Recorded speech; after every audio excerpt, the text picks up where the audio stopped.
Ողջունում եմ բոլորին, ես մի 2 րոպե շուտ եմ միացել, որ տեսնեմ տեխնիկական խնդիրներ ունենք, թե չունենք։ Ինձ նորմալ տեսնում լսում եք, դեռ միտեղ գրեք իմանում էլի։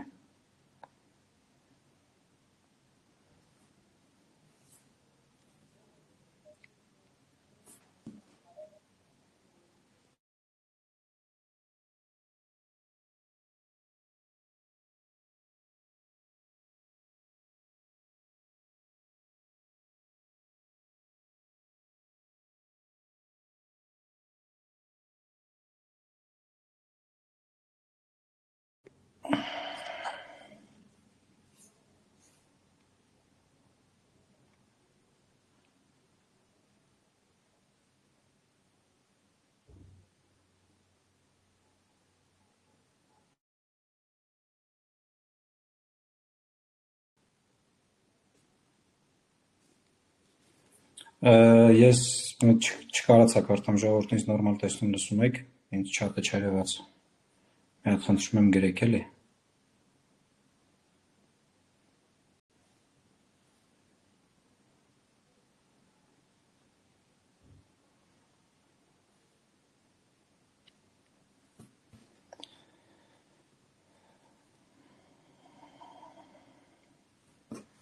Ինչ է։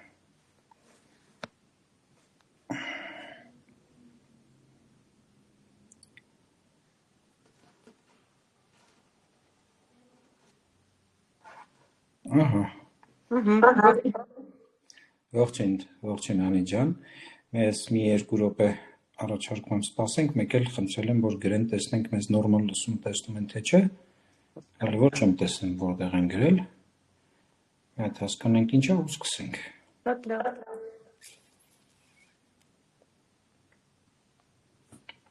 Ես մի պահի միկրոֆոնը անջատեմ, հա, վсё, երևաց, մի վարքյան։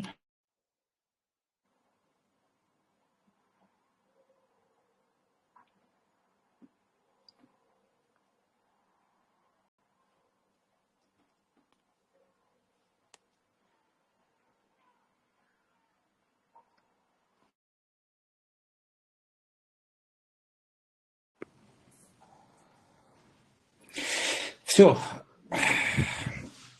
ձայնագրությունը միացրացա, մենք տեղում ենք, նորից ողջունում եմ բոլորիդ, այսօր մենք հերթական անգամ հանդիպել ենք միտք հարթակի շրջանակներում, մեր հերթական եթերի շրջանակներում քննարկելու ենք հերթական կարևոր ու հետաքրքիր հարցը եւ այսօրվա մեր հյուրն է Անին, բժշկական համալսարանի դասախոս, դասավանդում է բժշկական հոգեբանության ամբիոնում, հանդիսանում է կլինիկական հոգեբան եւ հոգեթերապևտ, ազգանունը Եղիազարյան։ Ողջունում ենք Անի ջան։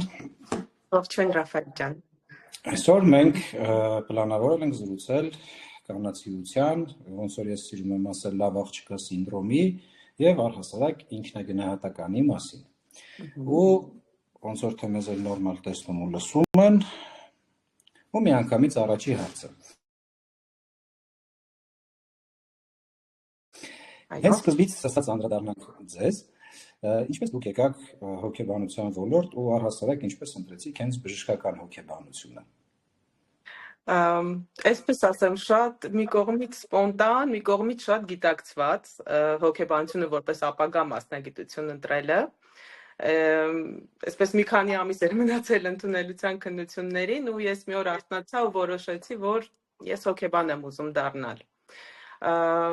Դեռևս շատ ծանոթ չէի գիտությանը, դե ժամանակ էլ դուք էլ շատ լավ գիտեք, որ այնքան պրակտիկ հիմքեր չուներ, ինչքան որ հիմա ունի, դեռ ավելի նոր զարգացող գիտություններ, բայց ամեն դեպքում այն ոլորտներ, որտեղ ես ցանկանում էի ինքնակատարելագործվել։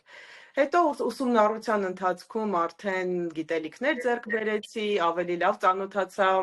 գիտությանը, հոգեբանությանը եւ բժշկական հոգեբանությունը կլինիկական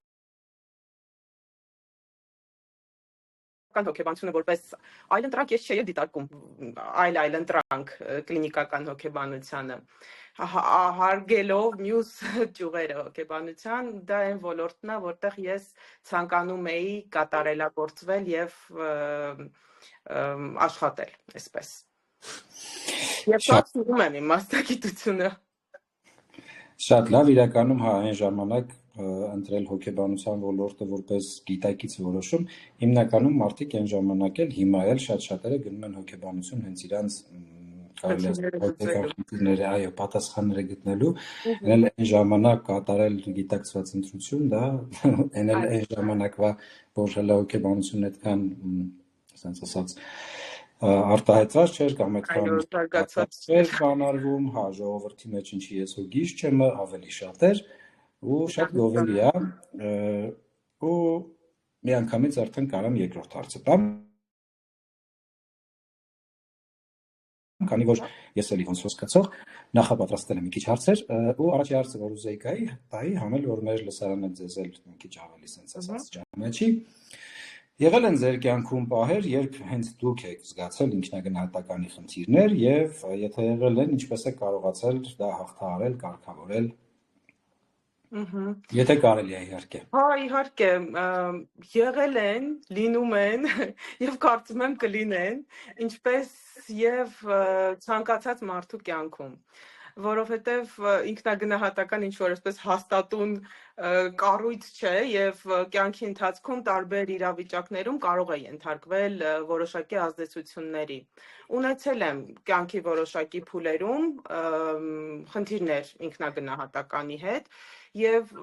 դուք էլ շատ լավ գիտեք Ռաֆայել ջան, որ ինքնագնահատականի խնդիրը միայնակ չի գալիս, ինքը իր հետ բերում է մի շարք այլ խնդիրներ, ներանձնային հարաբերությունների Ինչպես եմ լուծել, հիմա որ հետադարձ հայացքով նայում եմ,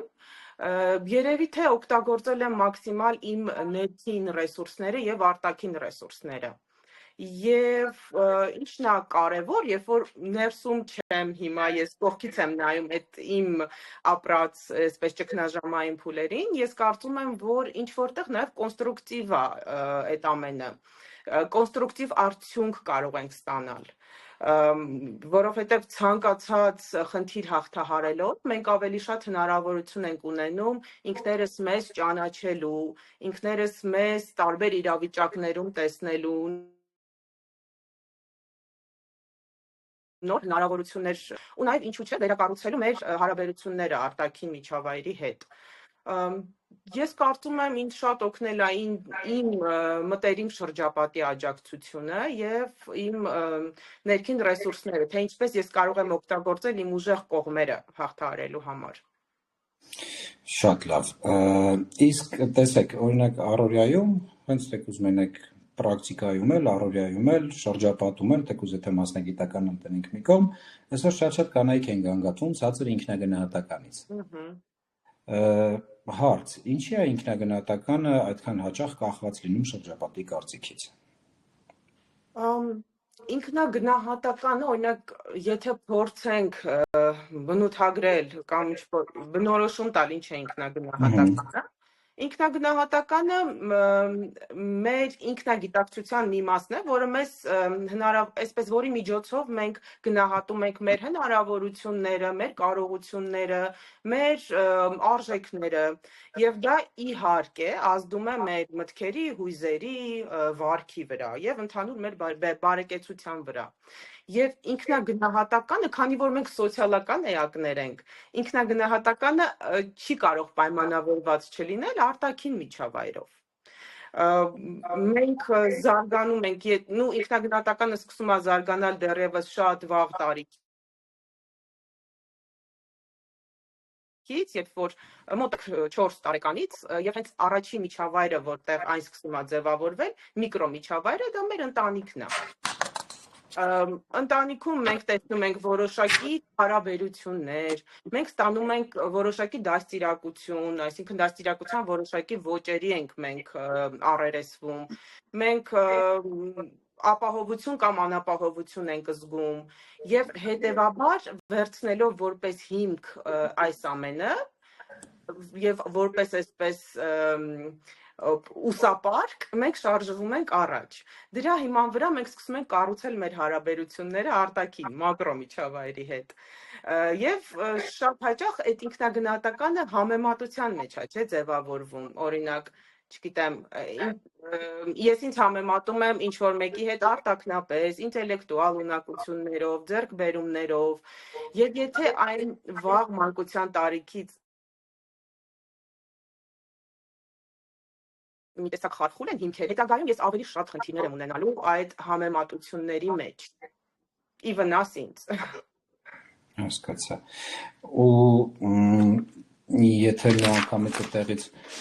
փորձեմ շարունակել, ինչպես կարող է կինը հասկանա, որ ինքը ունի ինքնագնահատականի խնդիր, ոչ թե դա ընդամենը օբյեկտիվ գնահատումն է իր անձի կամ իր եսի, այլ դա երոք աղավաղված ինքնագնահատական է։ Ինչից կարող է կինը դա հասկանա։ Ինչ եմ առանձնացնում կինը, որտեղ հիմնականում կանայք են դրանք ուշադրություն դարձնում եւ հիմնականում կանայք են դիմում նման հարցերով։ Դիմում են, բայց տղամարդկանց մոտ նույնպես բավական հաճախ է։ Ուղղակի մեր լսարանն էլ այսօր նայում են հիմնականը կանայք են։ Ես այսպես եմ մտածում, որ եթե այդ հարցը առաջանում է, ուրեմն մենք ամենայն հավանականությամբ ինչ որ չափով արդեն բախվում ենք այդ խնդրին, ո՞րտե ինքնագնահատականը թե ոչ։ Ուրեմն որոշակի հիմքեր կան ենթադրելու, որ ինչ որ խնդիրներ են առաջացել։ Որպես բարձր եւ ցածր ինքնագնահատական, լավ, այսպես ասեմ, եթե մարդը իր առօրյա գործունեության մեջ ֆոնային անընդհատ զգում է տագնապ, անհանգստություն, լարվածություն, ներքին կոնֆլիկտներ, այսպես անբավարարվածություն ընդհանուր առմամբ, ուրեմն ինչ որտեղ ինչ որ բան այն չէ։ Եթե թվում է, թե ամեն ինչ հանգիստ է, բայց այդ զգացողությունները կան, ուրեմն ինչ որտեղ ինչ որ բան այն չէ։ Եվ եթե դիտարկենք բարձր ինքնագնահատական կամ ցածր ինքնագնահատական, այստեղ կարող ենք ասել երևի ավելի շուտ adekvat կամ ոչ adekvat ինքնագնահատական։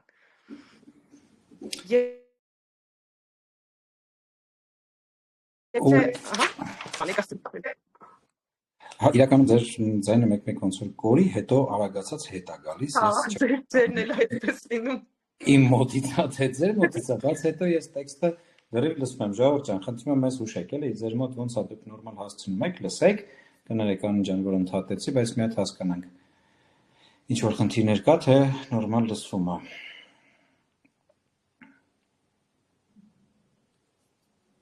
Մի հատ գրեն հասկանանք ու գնանք առաջ։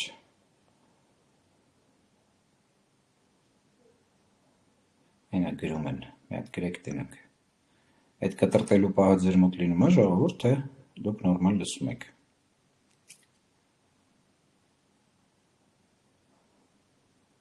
Գրել են, որ կա խնդիր։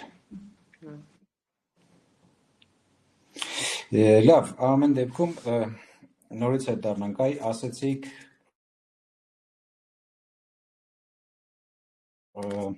դե հիմա մեր կապերն այսօր կոնը սենսա։ Հիմա որ ասեի օրինակ համար հանդիպումը ֆիզիկապես ենք հանդիպում ու քննարկենք։ Եղածներից քանի հոգի կմիանար ֆիզիկապես կգար։ Հələ գերեք տենամ, ով կլույս կդնի, ով ֆիզիկապես կհելներ իր տնից կգար ինչ որ օգտակար բան լսելու։ Կգար ինչ որ մեկը։ Մարտահրավեր եք ներում, Ռաֆել ջան։ Դե որովհետև բաց է։ Չէ, ռեալ էլի ինքը կովիդից հետո ինքը շատ վատ սովորություն մնաց այս on-line-ի պահը, որ բայց շատ պրակտիկ։ Հա։ Բայց մի տեսակ եկեք համաձայնվենք, որ ժիվոյ նստել, ժիվոյ քննարկելը, այդ ժիվոյ sense ասած աուրան մի քիչ ուրիշ է։ Okay, այստեղ գրում են, որ ես հələ տեսնեմ, մյուս անգամ առաջարկելու եմ, որ ժիվոյ հանդիպում լինի, տեսնեմ մի 3 շաբաթ էլ շուտ տեղակ ենք պահելու, տեսնեմ քանի հոգի կմիանան։ Շատ լավ, Անի ջան, մենք հասանք այդ որ ասեցիք adekvat եւ ոչ adekvat, այ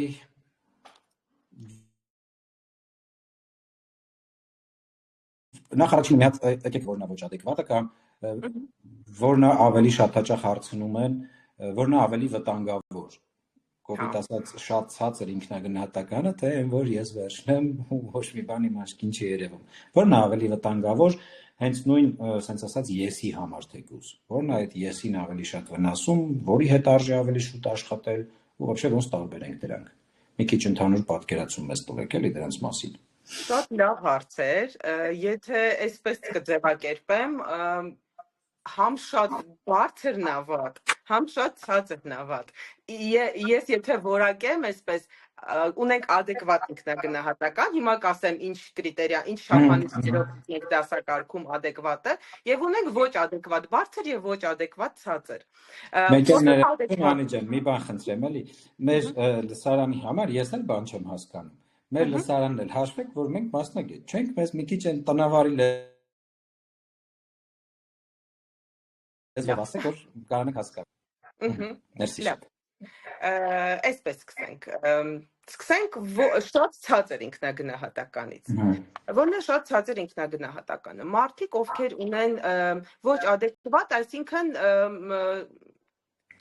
նորմայի, չասեմ լավ, նորմա, ոչ նորմա, այսպես այնպիսին այն ինքնագնահատականը, որը պետք է առողջ հոգեվիճակի եւ բարվոքության համար, դա adekvat ինքնագնահատականն է։ Դրանից շատ ցածրը կամ շատ բարձրը համարվում է ոչ adekvat։ Եթե խոսենք շատ ցածր ինքնագնահատականի մասին, մարդիկ, ովքեր ունեն շատ ցածր ինքնագնահատական, հիմնականում առերեսվում են հետեւյալ խնդիրների հետ։ Իրենք անդադար փորձում են հաճոյանալ շրջապատին։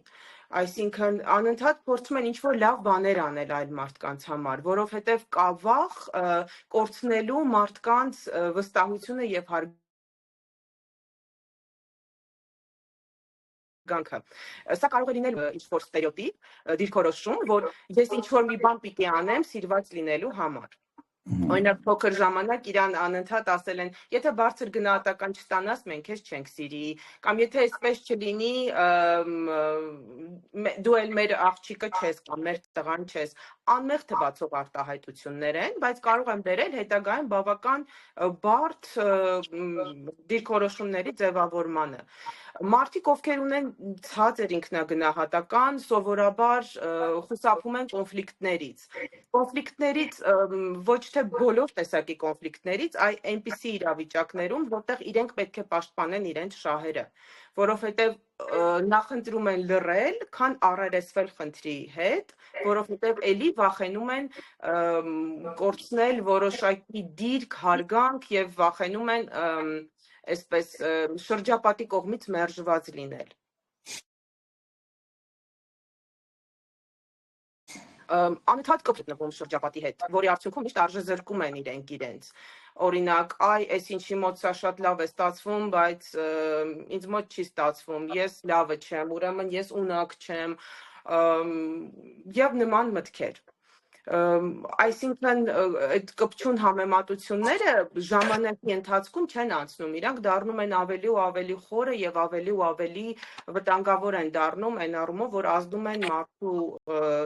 ինքնաընկալման եւ հարաբերությունների վրա շրջապատի հետ կապված եւ հակված են կախյալ հարաբերություններ ձևավորելու շրջապատի հետ, այսինքն շատ են կախված շրջապատի արձագանքից։ Սա եթե խոսենք ցածր ինքնագնահատականի մասին։ Եթե խոսենք ոչ adekvat բարձր ինքնագնահատականի մասին, այստեղ ես ամենալավն եմ, ես անսխալական եմ, ես ինչ ասում եմ, ճիշտը դա է, այսպես էլի, ինձ մոտ ամեն ինչ լավ է ստացվում, եթե ինչ-որ մեկը կողքից լսի, կարող է մտածի, որ հա ինչ վատ բան կա դրանում, բայց դա շատ վտանգավոր է, որտեղ այստեղ մենք կորցնում ենք կապը իրականության հետ։ Եթե կա շատ բարձր ինքնագնահատական, հաճախ մարդիկ իրենց հնարավորությունները եւ կարողությունները ոչ իրատեսական են գնահատում։ Այսինքն իրենց վերագրում են այնպիսի հմտություններով, իրականում իրենք ունակ չեն բավարարելու։ Եվ դա էլի ազդում է շրջապատի հետ իրենց հարաբերությունների վրա եւ առհասարակ ինքնաընկալման վրա։ Հասկացանք, ճիշտ է, ընթացքում մի երկու հատ կտրտեց, բայց հասկացանք։ Ու ինչպես, ասենց ասած, առօրյայում հնարավոր կարա լինի գտնել թեկուզ ինքնուրույն փորձել գտնել դրանց մեջ բալանսը, որ ոչ քեզ շատ իջացնես, ոչ էլ շատ փորձես բարձրացնես, այ ոնց կարելի է դա անել։ Բնականաբար ես չեմ ենթադրում, որ մեր լսողներն էլ իմանան, որ դա մի հատ կախարդական նախադասություն չի, որ հեսա վсё էդի արեցին ու դզվեց, բայց որոշ առումով ինչ որ հուշում կամ ինչ որ օրենսիր, որի վրա կողմնորոշիչ, որի վրա կարողանան ցած ասած հիմք դնեն ու ինչ որ քայլեր սկսեն անել, ոնց կարելի է դա անել։ Ճիշտ եք ասում, իրականում այսպես մի հրաշք միջոց գոյություն չունի, որ ասեմ, այ եկեք սա կիրառենք ու բոլոր հարցերը կլուծվեն։ Ափսոս, այո, ու հաճախ լինում են այցելուները այսպես է, որ այ իմ հարաբերություններում ես ունեմ խնդիրներ, չգիտեմ, ընտանիքում հարաբերություններում կամ կողակցիս հետ հարաբերություններում, իրենք խնդիրը որպես այդպեսին դիտարկում են հարաբերությունների մեջ, բայց երբ որ մի փոքր աշխատում ես, դուք ինքներդ էլ շատ լավ գիտեք, երբ որ մի փոքր աշխատում ես այցելուի հետ, հասկանում ես, որ դեպքերի մեծամասնությունում խնդիրը հենց մարդու ինքնագնահատականի, սխալ ձևավորված ինքնագնահատականի եւ ինքնաընկալման մեջ է։ Եվ ինչ անել, նախ այսպես ասեմ, ինչքան ավելի խարխուլ են հիմքերը դրված, վաղ տարիքից սկսված, այնքան ավելի հաճախ մարդը կառերեսվի այս խնդրի հետ։ Նախ շատ կարևոր է գիտակցել, որ կա խնդիր, որովհետև միշտ չի, որ մարդը գիտակցում է, որ այ իր չստացված հարաբերությունների կամ անընդհատ տատանվող տրամադրության կամ անբավարարվածության զգացումը հենց այդ ինքնագնահատականի պակասից է գալիս կամ ավելցուկից։ Օրինակ, ինչ խորհուրդ կտայի այս պարագայում, փորձեք լսել ինքներդ ձեզ ժամանակ առ ժամանակ։ Ինչ եմ ուզում ես, ինչպես եմ ես ինքս ինձ հետ ներքին դիալոգ վարում, որովհետև դա շատ կարևոր է, մարդը ինչպես է իր ներքին խոսքը կազմակերպում իր հետ։ Օրինակ, ես իմ մտքում ինչպես եմ ինձ դիմում, ինչքան հաճախ եմ ինքս ինձ վիրավորում իմ մտքում, ինչքան հաճախ եմ ինքս ինձ թերագնահատում ու նախատում իմ մտքում։ Եթե ես նկատում եմ, որ դա տեղի է ունենում շատ հաճախ եւ շատ արժեզրկող կերպով, միգուցե հնարավոր է այստեղ օրինակ հոգեբանության մեջ մենք ասում ենք reframing, փորձել փոփոխել այդ արտահայտությունները։ Օրինակ, ոչ թե այ քեզ մոտ ոչինչ չի ստացվում, մեկը ոչ մի բան չես կարողանալու անել, այլ այսպես չի ստացվում, բայց մի հատ փորձեմ հասկանալ ինչ կարող եմ անել, որ ստացվի։ Այսպես էլի ինչ որ մի բան։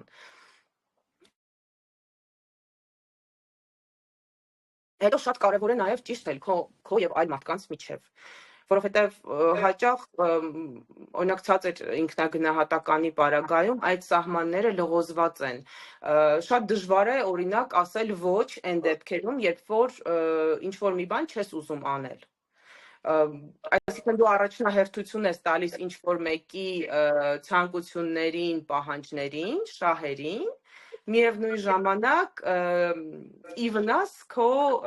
սեփական շահերի։ Եվ եթե դա տեղի անենում շատ հաճախ եւ քեզ մոտ առաջացնում է դժգոհության զգացում, հա, այստեղ գործ ունենք, ուրեմն սահմանների, ոչ ճիշտ սահմանների հետ նաեւ։ Այ հենց էս էլ իմ սիրած, որ սիրում եմ ասել, այդ լավ աղջիկա սինդրոմ ասվածն է, որ մենք փորձում ենք լավը լինել ուրիշների համար, նկատելով կամ չնկատելով, որ դա լինում է ի վնաս մեզ։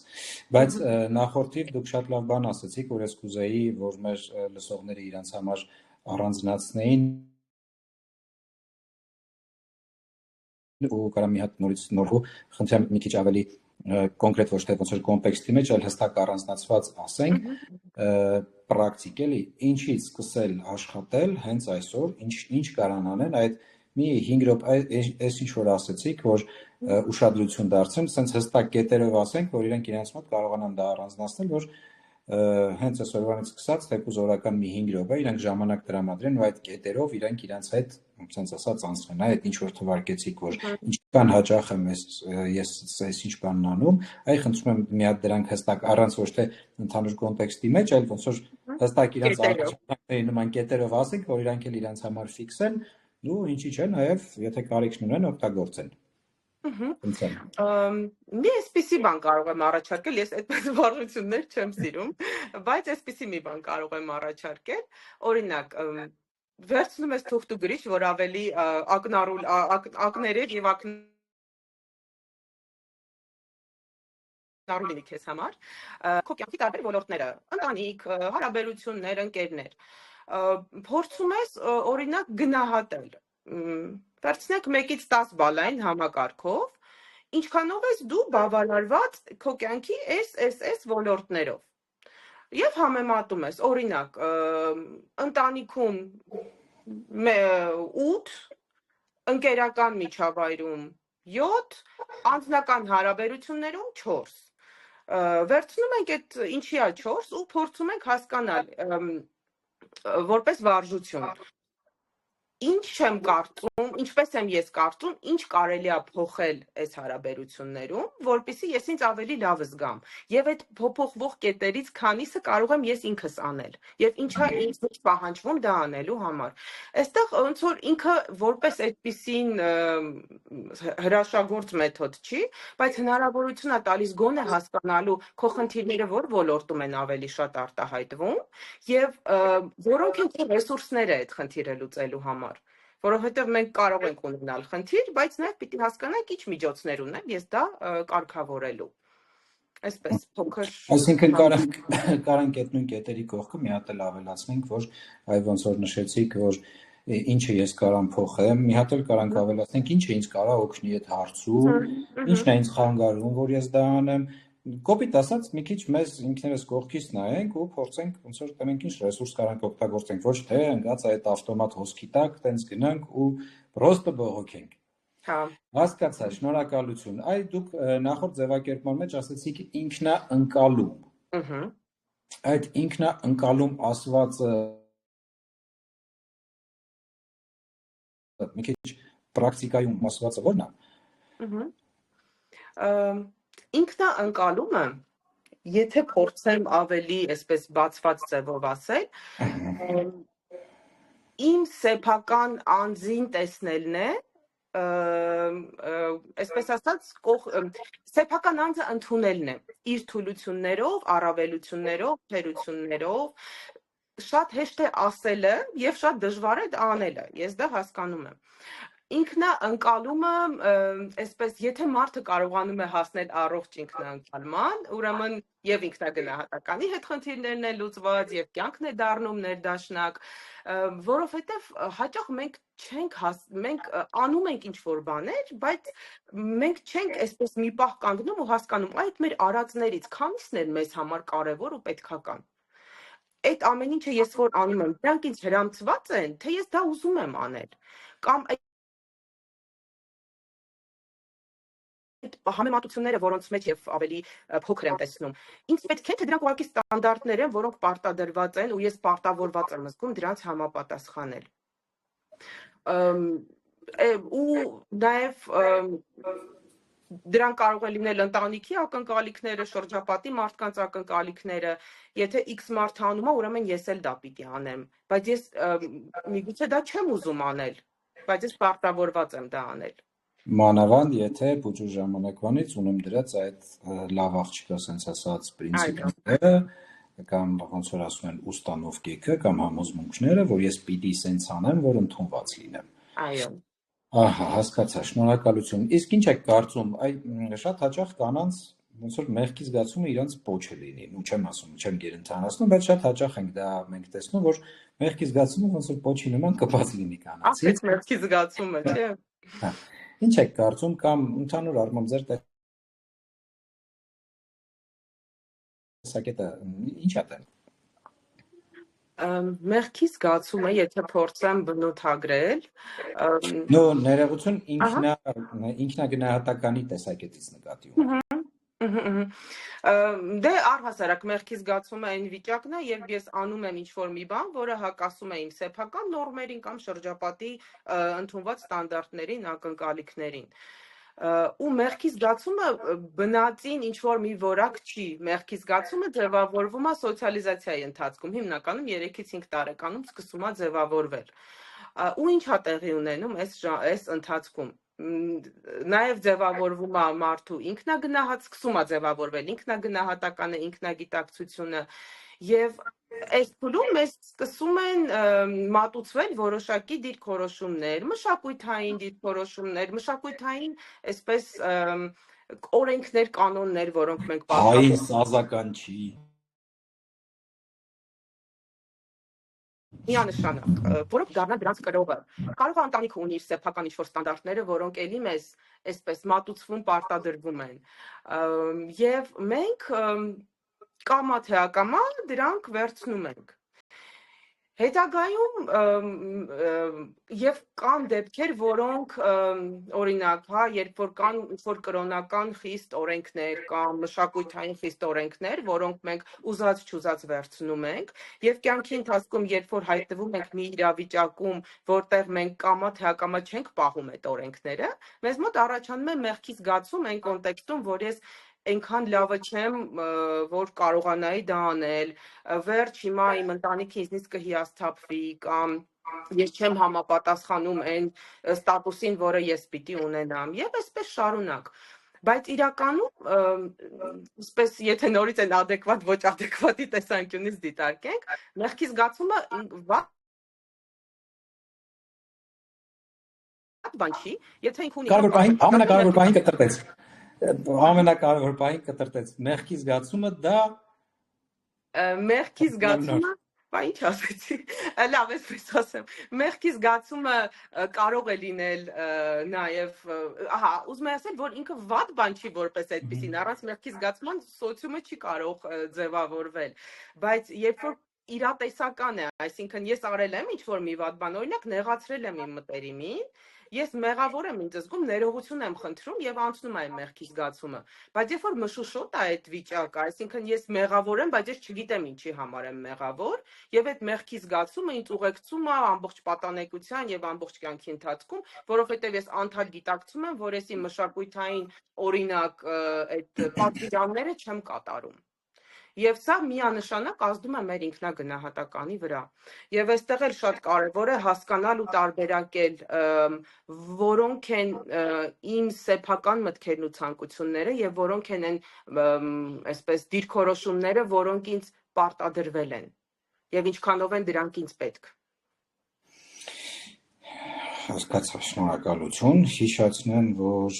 մեր հյուրը Անի Եղիազարյանն է, կլինիկական հոգեբան, հոգեթերապևտ ու մեր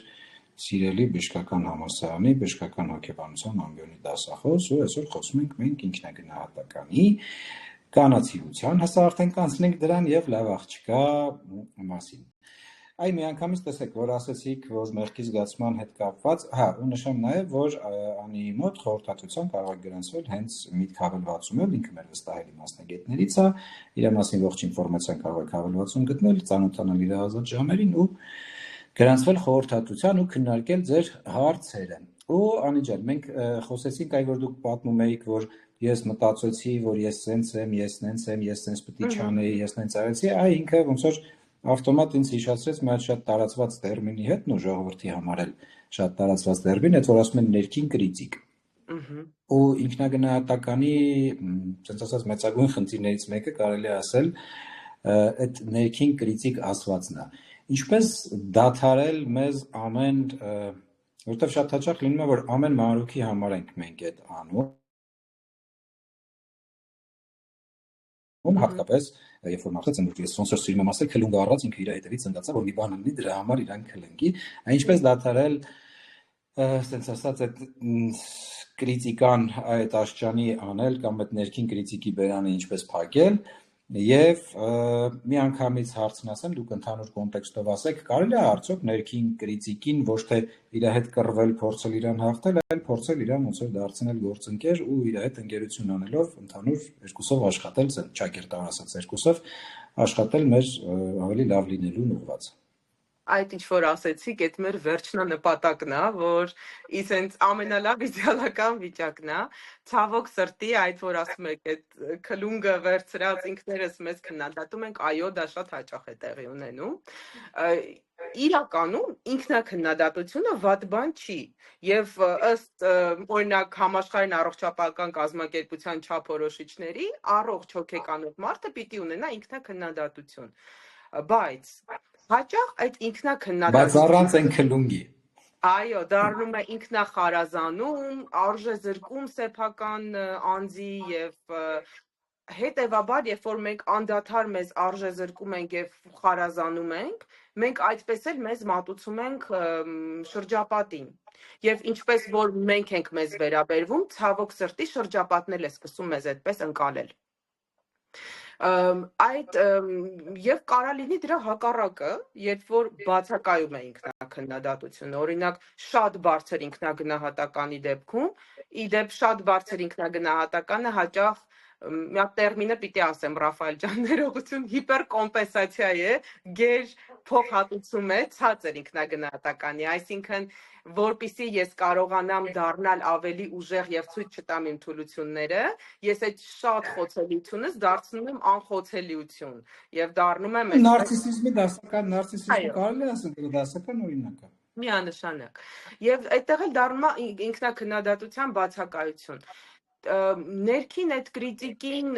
ներքին քրիտիկը վատը չի, եթե ինքը քեզ հնարավորություն է տալիս նաև տեսնել քո ուժեղ կողմերը։ Դու կարող ես իր հետ մտնել դիալոգի մեջ, եթե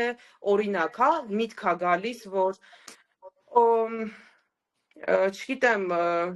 ինչ որ մեկ ավելի լավն է, իմ մոտ էլի հերթական անգամ ոչ մի բան չստացվեց, դե ես այդպես էլ սենց կմնամ ու ոչ մի բանի չեմ հասնի։ Այստեղ շատ կարևոր է այն իմ ասած ռեֆրեյմինգը բերենք այստեղ նոր միտք ձևավորենք։ Այստեղ մեր քրիտիկը կմիանա մեզ եւ կսկսի համագործակցել մեզ հետ։ Հələ մի րոպե։ Ես ունեմ SSS դժվարությունները, բայց ինչ ուժեղ կողմեր ունեմ ես։ Ինչ եմ կարողանում եմ, չէ, ինչ որ մի լավ բան անել, ինչ որ մի բան ինձ մոտ ստացվում է անել։ Ու ես հասկանամ, օգտագործելով իմ SSS հմտությունները, ես ինչպես կարող եմ փոխհատուցել, կոմպենսացնել այն դժվարությունները կամ հաղթահարել այն դժվարությունները, որոնք կան։ Այսինքն, այստեղ դու բերում ես քո քննադատությունը միացնում ես այսպես քո այսպես սև ու սպիտակ մարդուկներին, մեկը քննադատում է, մեկը օգնում է, այսպես ներքին քրիտիկը դառնում է քո հետ համագործակցող, որ հա, դու ունես SSS դժվարությունները, բայց նաև մի հատ նայ, դու ունես SSS ունակությունները ու հմտությունները, որպեսզի հաղթահարես այդ դժվարությունները։ Այստեղ մենք մեր հետ եթե մտնենք, եթե ստացվի մտնել դիալոգի մեջ ինքներս մեզ հետ, մենք շատ բաներ կարող ենք հաղթահարել, բայց հաճախ բացակայում է այդ ներքին դիալոգը։ Մենք շատ դեպքերում ենք կորցնում կապը ինքներս մեզ հետ։ Այսինքն կարանք նման դեպքերում խորհուրդ տանք, որ նման դեպքերում, երբ որ իրենք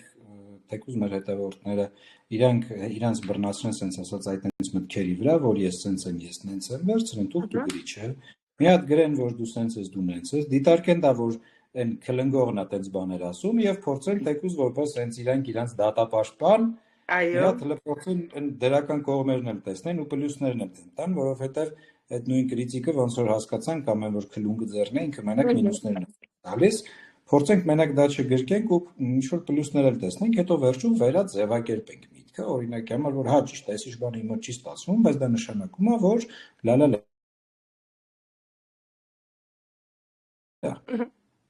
Այո, ու հետաքրքիր բան ասեցիք, հաճախ այցելուների հետ աշխատանքի ընթացքում, օրինակ, երբ որ ասում են, ինձ մոտ եկավ այս միտքը, ես սկսեցի նորից վատ մտքեր ունենալ ինքս իմ մասին, մի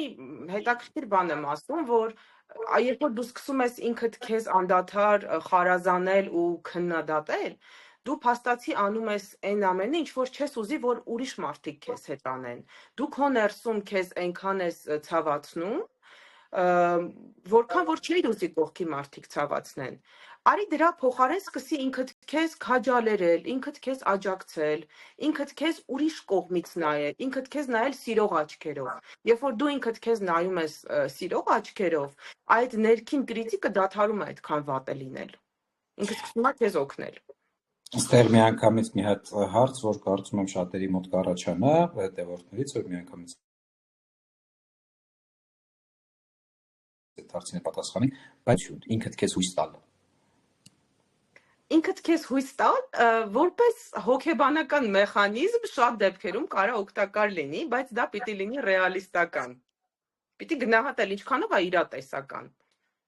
Եթե ես դա երբևէ չեմ կարող անել, օբյեկտիվորեն չեմ կարող անելու, անդադ ասեմ, լավ կլինի, չգիտեմ, ես ինձ հույս տամ, որ իմ հետ, չգիտեմ, հեսա գնալու եմ ինչ-որ մի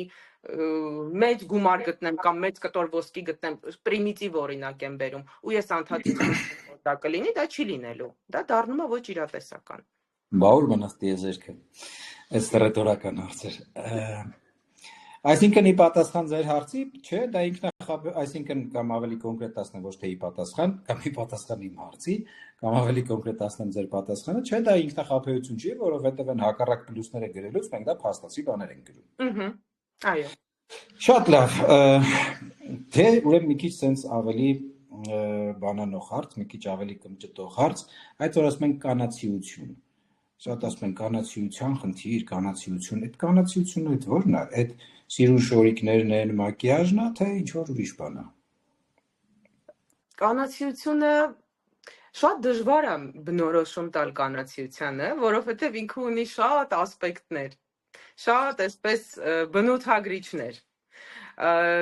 Այսպես մի բնորոշում հնարավոր չի տալ, որովհետև Եթե մի քիչ գլոբալ նայենք, կանացիությունը տարբեր կերպ ընկալվել։ Մեր ժամանակում հիմա տարբեր մշակույթներում է տարբեր կերպ ընկալվում եւ ավելի նեղացնելով նույն մեր մշակույթի շրջանակներում էլի կանացիությունը տարբեր կերպ է ընկալվում։ Եթե մենք ներողություն, չէ, նայեք, դե բնականաբար սրանցից ամեն հարցը որ տալիս եմ, իրանք բոլորն էլ առանձին մի քանի օրվա թեմաներ են լեկցիայի, բայց ընդհանուր sense զուտ պատկերացում կազմելու մի քանի կետերով թվարկենք, որ պատկերացում ունենք, այդ որ ասում ենք կանացիությունը դի вообще որն է, այդ ի՞նչն է, ով է համարվում կանացի է, որ սիրուն շորիկով է, մակիաժով է, թե ինչով է, вообще դա որն է, ընդհանուր sense ձևակերպում պատկերացում, էլի։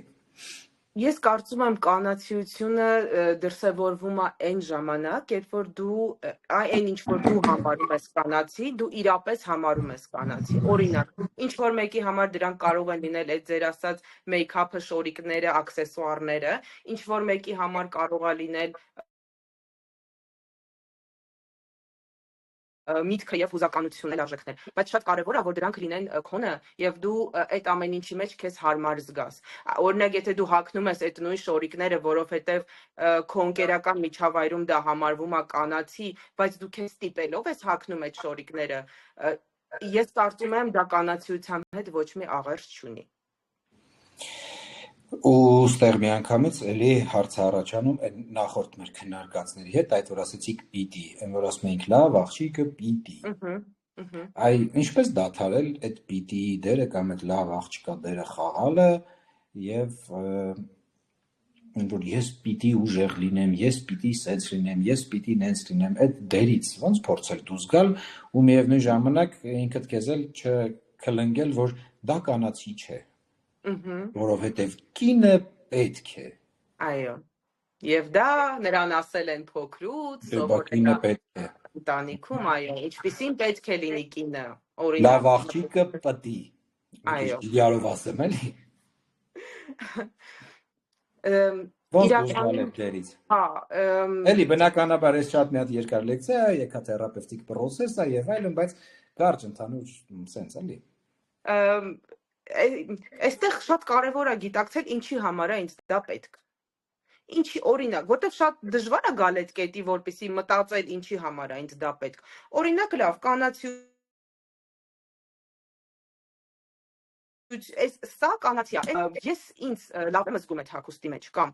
սա անելը կանացի չի։ Ես ինձ լավ եմ զգում այդ ամենը անելուց։ Բայց խնդիրը նրանում է, որ մենք էլի գալու ենք հանգենք այդ սոցիումի արձագանքին, ինչքանով եմ ես պատրաստ չպահել այդ ստանդարտները ու նաև բախվել սոցիումի կարծիքին, որովհետև այդ սոցիումն է լինելու այս պարագայում քննադատողը։ Սոցիումը, ինչի՞ չէ նաև հարազատները։ Հարազատները որպես սոցիումի մի մաս։ Սոցիում մեր ժողովուրդը կհասկանա որպես շրջապատ, բայց նաև ես պրոստը որպես բան չհասկացող եմ ասում, էլի, որտեղ հիշում եք, մենք այդպես բաներ չգիտենք, ես էլ չհասկացող եմ, ու այդպես քննարկում ենք, այդպես որ բոլորով հասկանանք։ Այսինքն առաջի հերթին այս նույն շատ հաճախ մեր իրականության մեջ ախպերը, օրինակ։ Բա մեր ընկերները, բա մեր շրջապատը, բա մեր հարևանները, բա չեն ասի դու ես ինչ արեցիր։ հենց արեցին։ Տեսեք բախվում քաղաքացիներին։ Հարցին գրել, որ լավ, կներեք, չբան չարեցի, լսում եմ ձեզ։ Ձայնն էլ ընդհատվեց, ինձ թվաց Հա, լսում եմ ձեզ։ Հա, մենք շատ ենք բախվում նման խնդիրների եւ որպես մասնագետ եւ որպես հասարակության մեջ ապրող մի մարդ։ Այստեղ կարևորը, եթե դու եկել հասել ես ինչ-որ մի տարիքի ու դու ապրել ես այդ ստերեոտիպերով, լրացնելով ինքդ քեզ քո ապրումները ճնշելով եւ կատարելով այդ բոլոր սպասելիքները, ու դու ինչ-որ կետում հասկանում ես, որ դու այլևս չես ուզում դա տանել, այստեղ շատ կարևոր է սկսել ինչ-որ մի բան անել, որովհետեւ եթե դու ամբողջ կյանքում եղել ես այդ արժեքների կրողը, շատ բարդ է մի օր արթնանալ եւ այդ բոլոր մարդկանց ասել, որ գիտեք, ես այլևս չեմ շարունակելու ենթարկվել ձեր օրենքներին, այդպես չի լինում։ Եվ շատ կարևոր է այստեղ սկսել փոքր, քայլ առ քայլ։ Նախ աշխատել ինքդ քեզ վրա, որպեսզի դու կարողանաս ձեռք բերել այդ համարձակությունը, ասելու ինչ-որ բան, կոնտակտի դուրս գալու, որտեղ եթե դու բան ասել, որպեսզի քեզ չհակադարձեն, դու երբևէ չես արտահայտում քո կարծիքը այդ երևույթի նկատմամբ։ Այսինքն ստացվում է, որ դու համաձայնվում ես այն ամենին, ինչ որ քեզ տրվում է։ Պիտի սկսել փոքր քայլերից։ Ոնց որ սիրում եմ ասեմ, երբ որ դու չես ընտրում, քո փոխարեն ընտրում են։ Միանշանակ, հենց այդպես էլ լինում է։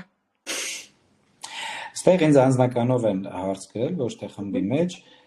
կարելի է արդյոք լինել կանացի, բայց միևնույն ժամանակ ամբիցիոզ, հաջողակ եւ, ասենց ասած, կարիերնի աճ ունենալ։ Հա, ինչու ոչ։ Կարելի է լինել կանացի, ամբիցիոզ, բայց ելի պիտի ասեմ, նայած այդ ամբիցիաները ինչքանով են իրատեսական, ինչքանով են ռեալ։ Եթե դու անընդհատ քո ամբողջ էներգիան ու ռեսուրսները ծախսում ես ընկնելով այն ամբիցիաների հետևից, որոնք իրատեսական չեն իրագործվելու պատական իմաստ։ Բայց եթե դու ունես հստակ նպատակներ, դու հստակ գիտես ինչ ես ուզում եւ հստակ գիտես ինչպես ես իրականացնելու այն ինչ որ դու ուզում ես անել, բնականաբար դու կհասնես քո նպատակներին, դու կկառուցես առողջ, այսպես միջավայր քո գործունեության համար եւ կլինես հաջողակ, ինչու ոչ։ Շատ լավ, ասացինք միջանձնային հարաբերություններ, այդ կառուցել շփումներ եւ այլն, միանգամից, ասենց ասած, անդրադառնանք հարաբերություններին։ Ցածր ինքնագնահատականը, հենց կոնկրետ զուգընկերոջ ընտրության հարցում, ո՞նց է նպաստում եւ ինչի է ու ո՞նց է լինում, որ, ասենց ասած, անընդհատ էլի ոչ այն տղուն, էլի սխալ ընտրություն, էլի վատ ընտրություն, ո՞նց է լինում, որ այս կրկնվում է սա։ Ու ոնց է ցածր ինքնագնահատականը դրա վրա ազդում։ Հա, այստեղ մենք ընդունված ասել, այ էլի լավ տղա չընտրեց, բայց այստեղ բժշկեշտը ես վատը լինելու վրա, այլ կնոջ սխալ ձևավորված այսպես միգուցե հարաբերությունների մոդելի ինքնագնահատականի եւ պահանջմունքների վրա շեշտը կդնեի։ Եթե անձը ունի ցածր ինքնագնահատական, բնականաբար իր պատկերացումները իր մասին աղճատված են։ Այսինքն ով պիտի ինձ ընտրի, կամ ես այնքան էլ լավը չեմ, այ հələ տես ինքը ինչքան լավն է, ինչքան հաջողակ է, ինչքան գեղեցիկ է, ինքը ինձ հաստատ չի ընտրի։ Ու եթե հանկարծ իրանք ուշադրության որևէ նշան է ստանում նման մարդուց, ամեն տեսակի քննադատությունը տվյալ անձի այլ որակների նկատմամբ անձնային այս պարագայում կորչում է, որովհետև իրանք իրանց արդեն ցածր են գնահատում եւ ինչ որ մեկը իրանց նկատել է եւ արժևորել է։ Վերջապես, այո։ Եվ այստեղ մենք ունենք շատ մեծ վտանգ բախվելու կախյալ հարաբերությունների խնդրին, մանիպուլյացիաների, որոնք շատ հաճախ են լինում եւ նման հարաբերությունները հենց այ շատ բարձր ինքնագնահատականով եւ շատ ցածր բարձր ինքնագնահատականով տղայի եւ ցածր ինքնագնահատականով աղջկա հարաբերությունները այն տոքսիկ միությունն է, որի մասին կարծում եմ մենք խոսում ենք հիմա։ Այն որ ասում են աբյուզիվ հարաբերություններ ու եթե պրակտիկ, ասած ասած հարց կարաք նշեք առանձնացնեք երևի թե 3 կարևորագույն քայլ, որոնց վրա հենվելով կամ որոնք հաշվի առնելով կկարողանան կանայք ասենց ասած սկսել կառուցել հարաբերական առողջ հարաբերություններ։ Ցանկացած հարաբերություն սկսելուց առաջ ես կարծում եմ շատ կարևոր է ինքդ քո հետ աշխատանք տանել, եթե դա մասնագետի հետ չի, գոնե ինքդ քեզ հետ ունենալ հստակ արժեքներ եւ հստակ։ Այսինքն քո հենման կետը չդնել ուրիշի վրա։ Օй, սպասեմ ինքը գա, որ ես ինձ ավելի լավ զգամ, որ ինքը ինձ իմ թիկունքին լինի, որ ինքը ինձ աջակցի, որովհետեւ եթե չլինի, ես չեմ կարող շարունակել կամ չեմ կարող գոյատևել։ Եթե մեր հենման կետը մենք մեզնից հանում ենք եւ դնում ենք մեկ այլ անձի վրա, այդ հարաբերությունները արդեն ռուսերեն ասած աբրիչինի, ոնց են ասում հայերեն չեմ։ Կործանված են։ Հա։ Եվ որպես արդեն կործանված են։ Այո, արդեն կործանված են։ Եվ որպես կարևոր կետ նախ տալ քեզ ժամանակ ճանաչելու տեսնելու տվյալ մարդուն ինչ որ տարբեր իրավիճակներում եւ հասկանալ ինչպես ես դու քեզ զգում տվյալ մարդու կողքին, որովհետև շատ կարևոր է ճիշտ արձանագրել սեփական զգացողությունները, ոչ թե արդարացնելով տվյալ մարդու գործողությունները, որոնց արդյունքում դու քեզ վատ ես զգացել, ես ինձ զգում տվյալ մարդու կողքին։ Ինչպես եմ ես զգում, երբ նա իմ կողքին չի, արդյոք ավելի լավ եմ զգում, ավելի ազատ եմ զգում, ավելի հանգիստ եմ զգում։ Շատ կարևոր է ուշադրություն դարձնել սեփական ինքնազգացողությանը, լսել սեփական ձայնին։ Օրինակ, ես կարծում եմ, այդ շատ հայտնի դարձած red flag-երը, որոնց մասին բոլորը խոսում են, շատ կարևոր է նկատել այդ red flag-երը, այդ դրոշակները, օրինակ, ինչպես այն քեզ վերաբերվում մարդկանց մոտ եւ երբ որ դուք առանձին եք, ինչպես ես դու քեզ զգում նրա կողքին, ինչպես ես քեզ զգում, երբ մենակ ես,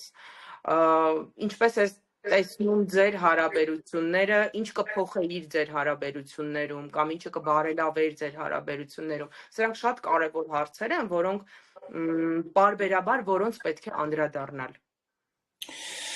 Շատ լավ, շնորհակալ եմ շատ։ Մեր հետևորդներին, եթե հարցեր ունեք, ժողովուրդ կարող եք հարցեր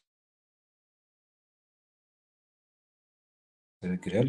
կխնդրեինք սխանի հարցերին, իսկ մինչև որ կգրեն հարցերը, եթե հարցեր ունեն, ես ցենց ասած ամփոփիչ հարց տամ։ Եթե փորձենք ամփոփել այս ամեն ինչը, բնականաբար էլի եմ ասում ես այն թեմանա, որ հայել խոսած, հայել կխոսենք, բայց եթե ընդհանուր փորձենք ամփոփել, մենք փորձեցինք բոլոր կետերին էլ որոշ չափով անդրադառնալ, ընդհանուր ինչ որ պատկերացումներ, գոնե մինիմալ ինչ որ գիտելիքներ ստանալ։ Եթե մեր հետևորդները, մեզ լսողները գոնե մի նախադասություն, սենց ասած, այս ողջ ամեն ինչից կամ մի միտք կարողանան ֆիքսեն, որ միտքը կամ որ սենց ասած համոզմունք, ճակերտավոր համոզմունքը կուզեք, որ իրանք վերցնեն կամ խորհուրդ կտակ, որ իրանք դա ֆիքսեն ու հիշեն ու դրա վրա հենվելով սկսեն հետագայի համար իրանց վրա աշխատել։ Այն ամենակարևոր բանը ինչը կուզեք, որ իրանք վերցնեն։ Եթե փորձենք մի նախադասությամբ դա ձևակերպել, 1-2 Եթե փորձեմ ձևակերպել, այսպես կասեմ, հաճախ լսեք ինքներդ ձեզ, հաճախ խոսեք ինքներդ ձեզ հետ եւ նայեք ինքներդ ձեզ սիրող աչքերով, ոչ թե քննադատող։ Քննադատությունը կա կլինի, բայց մի վարվեք ձեզ հետ այնպես, ինչպես որ չեք ուզի ձեզ հետ վարվեն ու ձևակերպեն։ Էլի կտրտեց։ Մի վարվեք ձեզ հետ այնպես, ինչպես որ չեք ուզի ուրիշները վարվեն։ Շատ լավ, լսեցիք ժողովուրդ։ Ու մեկ էլ մի խնդրանք էլ, կարաք մի հատ փուճուրիկ վարժություն ասեք, որ հեսա մեր ավարտելուց հետո այն մարդիկ, ովքեր որ իրանց սենց ասած գտան այս թեմայի մեջ, փորձեն դրանով սկսեն սենց ասած աշխատել իրանց ինքնագնահատականի վրա։ Մի հատ փուճուրիկ բան։ Վարժություններից ոնց հասկացեք շատ լավ չեմ, բայց փորձեմ մի բան առաջարկել։ Այս վարժությունը ես հաճախ ուսանողներիս հետ եմ անում, ինքը շատ հետաքրքիր է։ Հիմքը ըստ հոգեբան Կարեն Հորնի տեսության մենք ունենք մեր իրական եսը ու իդեալական եսը։ Ու հաճախ այդ մեր իդեալական եսը շատ անիրատեսական է։ Մենք իրանից սպասում ենք լիքը բաներ, որոնք մենք չենք կարող անել ու դրա համար մեր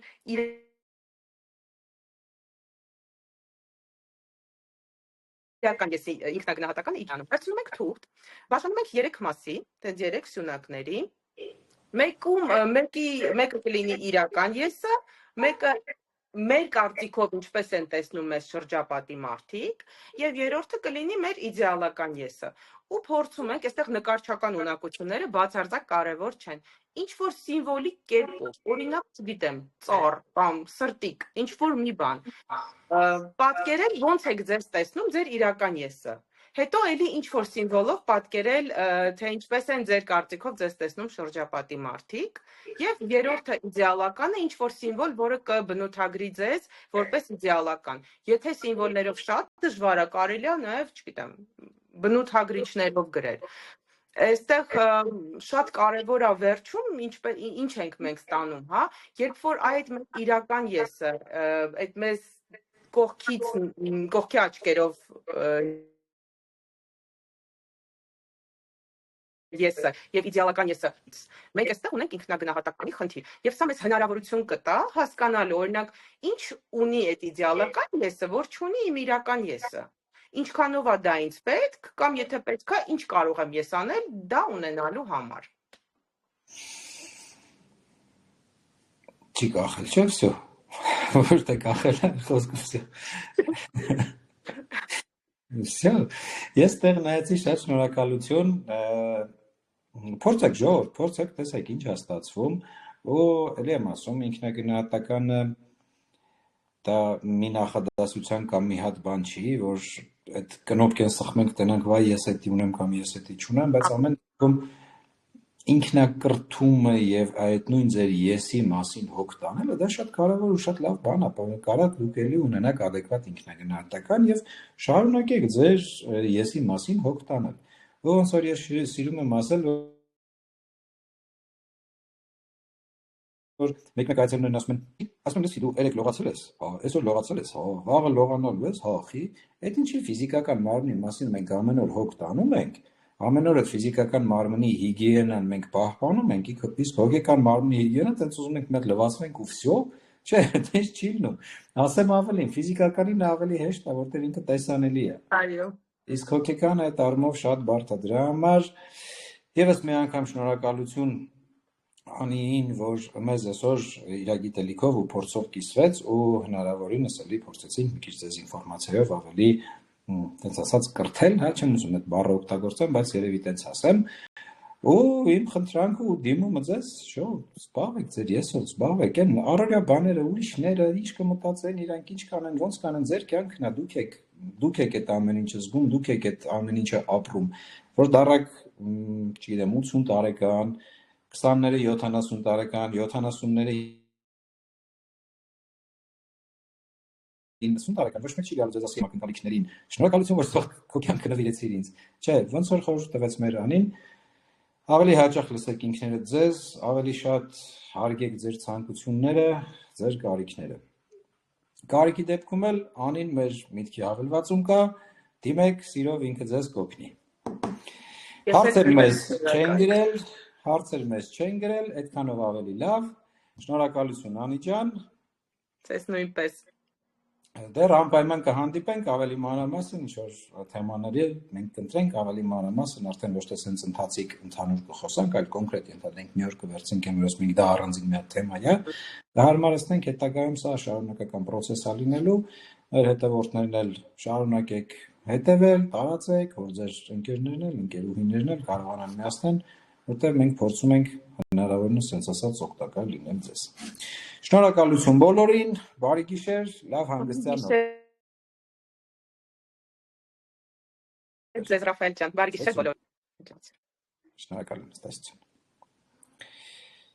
Так, запись անջատել։